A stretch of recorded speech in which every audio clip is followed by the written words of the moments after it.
Porque o Schopenhauer, ele fala muito do budismo, né? Uhum. O budismo influenciou muito a filosofia do Schopenhauer. Na verdade, a filosofia dele surgiu de um modo independente, mas quando ele concluiu o sistema dele, o sistema filosófico dele, ele percebeu as incríveis concordâncias que havia com o budismo. E essa concordância basicamente é a seguinte: é uma filosofia sem um Deus, Sim, e é uma filosofia, e portanto coincide com o budismo, que é uma religião sem Deus, e é uma filosofia a dele que elogia o que ele chama de negação da vontade, ou seja, você tentar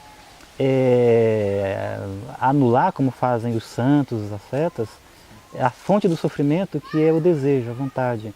Porque, como ele vai dizer, toda a vida é sofrimento. E a raiz desse sofrimento é o desejo constante que as pessoas têm. Né? E, portanto, de satisfação, de status, de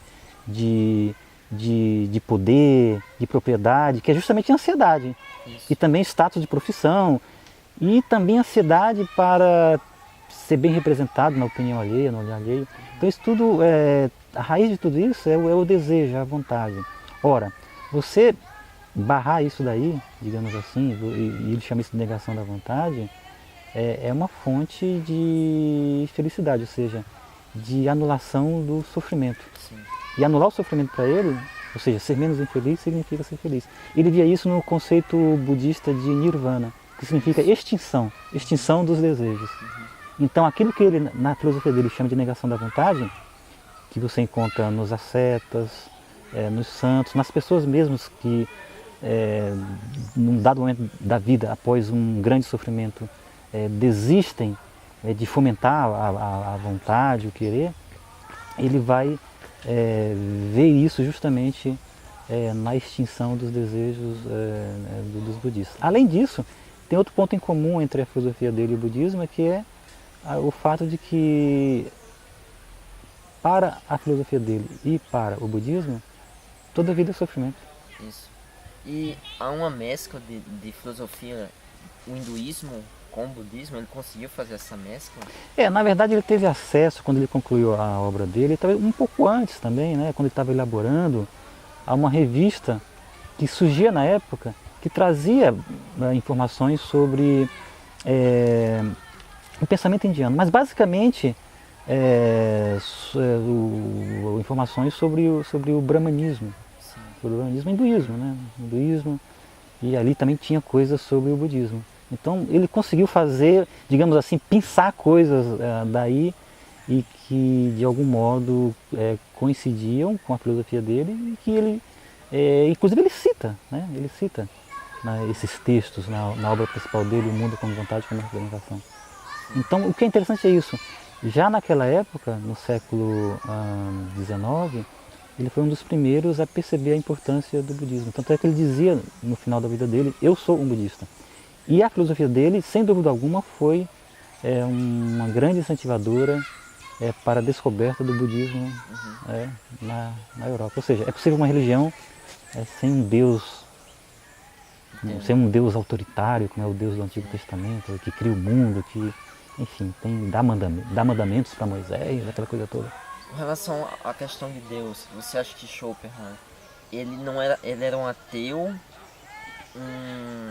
vamos dizer, um agnóstico, ou ele conseguia intercalar, assim, ficar no meio termo?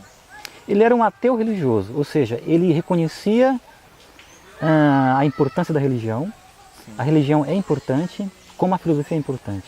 Só que as duas tratam, digamos assim, dos mesmos temas com linguagens diferentes. Sim. A filosofia, como ele diz, expressa a verdade no sentido estrito, ou seja, direta.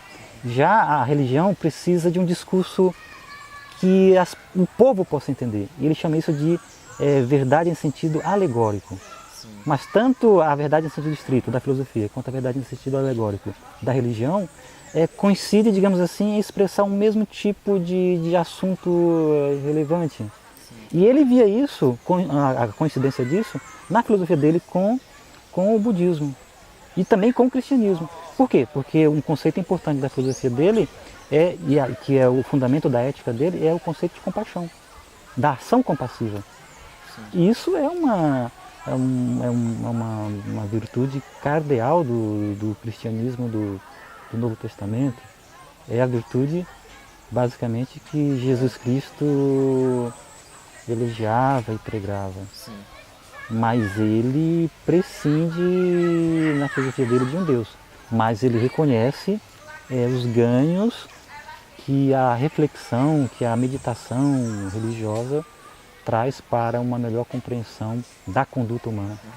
Ele poderia se dizer que ele pensava que eu não sou sábio o suficiente para negar, mas não bastante também para afirmar sua existência.